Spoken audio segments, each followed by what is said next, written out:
നമസ്കാരം. ഇന്ന് കൃഷ്ണനാട്ടത്തിനെ കുറിച്ച് പറയാനാണ് വന്നിട്ടുള്ളത്.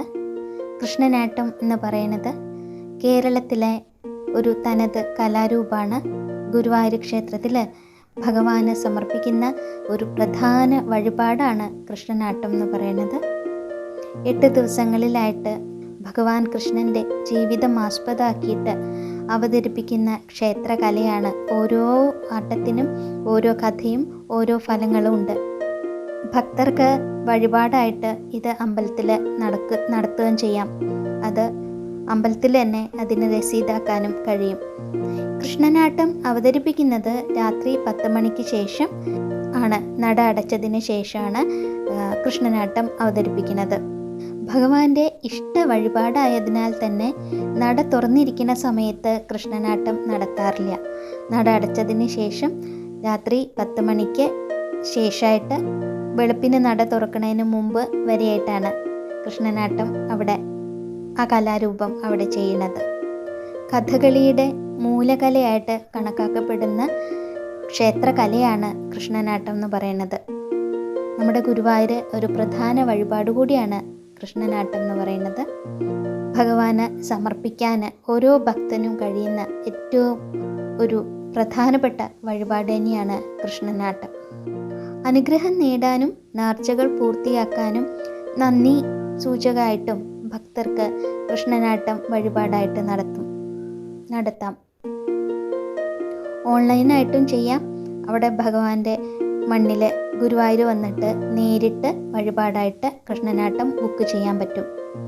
ഓരോന്നിനും ഓരോ ഫലങ്ങളാണ്. ഓരോ കഥയ്ക്കും ഓരോ ഫലങ്ങളാണ്.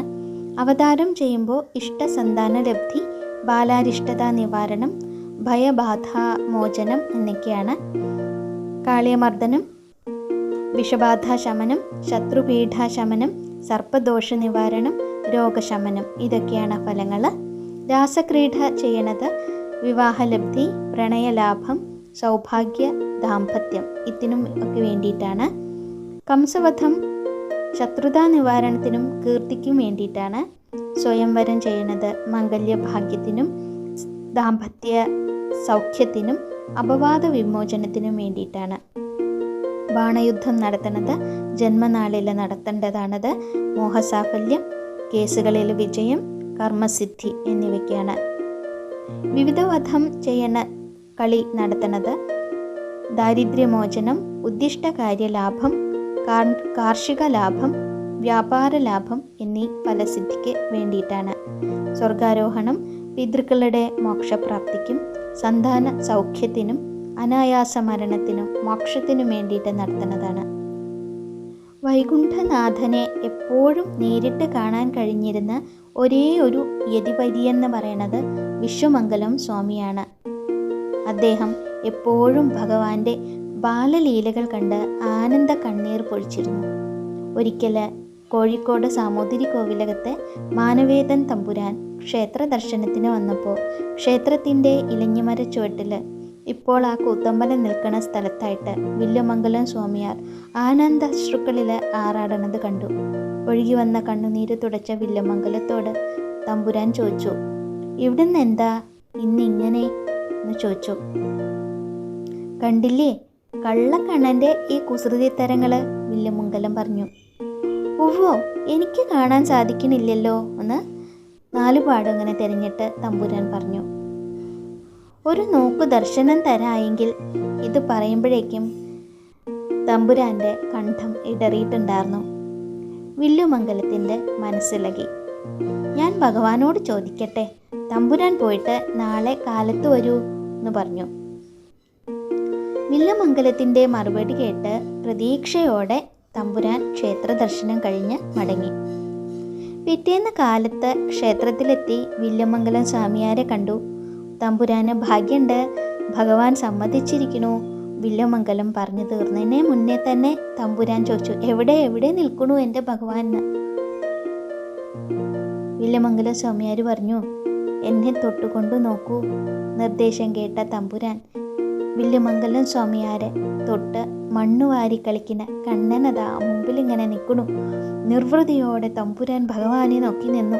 കരുണാവർഷം പൊഴിക്കുന്ന കള്ളക്കണ്ണുകൊണ്ട് വെണ്ണക്കണ്ണൻ തമ്പുരാനെ അടിമുടി നോക്കി ചിരിക്കുകയാണ്.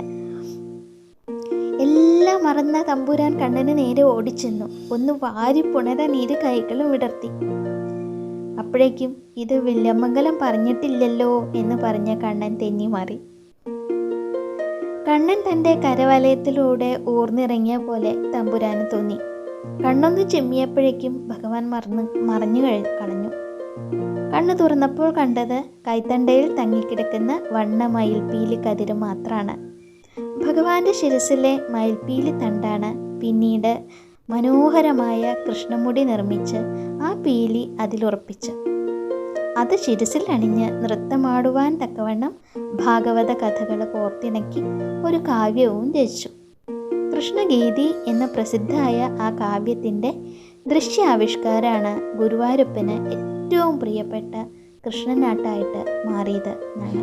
അതാണ് കൃഷ്ണനാട്ടത്തിൻ്റെ പിന്നിലുള്ള കഥ. ഇനി ഈ ജനുവരി മാസത്തിൽ ശേഷിക്കുന്ന ദിവസങ്ങളിലുള്ള ഏതൊക്കെ കഥകളാണ് കൃഷ്ണനാട്ടം ബാക്കിയുള്ളത്, നടത്തുന്ന കഥകൾ ഏതൊക്കെയാണ് എന്നുകൂടി പറയാം. ജനുവരി 22 മുതൽ ഉള്ള ജനുവരി മാസത്തിലെ കൃഷ്ണനാട്ടം വഴിപാടിനെ കുറിച്ചാണ് പറയാനുള്ളത്. ഓരോ ദിവസവും ഏതൊക്കെയാണ് കൃഷ്ണനാട്ടം കളി ഉള്ളത് എന്നതാണ് പറയുന്നത്. ജനുവരി 22-ന് അവതാരമാണ്.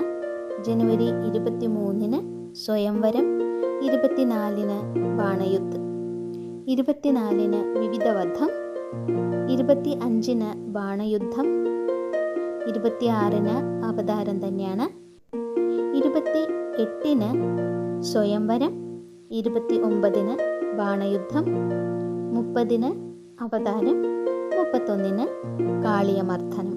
ഇത്രയാണ് ഈ ജനുവരി മാസത്തിലെ അവശേഷിക്കുന്ന ദിനങ്ങളിലുള്ള കൃഷ്ണനാട്ടം വഴിപാട് കളി ഉള്ളത്. ചൊവ്വാഴ്ചകളിൽ കൃഷ്ണനാട്ടം കളി ഉണ്ടാവാറില്ല. ഈ കൃഷ്ണനാട്ടം വഴിപാട് കളി ഓൺലൈനായിട്ടും നേരിട്ടും ഭക്തർക്ക് ബുക്ക് ചെയ്യാവുന്നതാണ്. കൃഷ്ണ ഗുരുവായൂരപ്പ.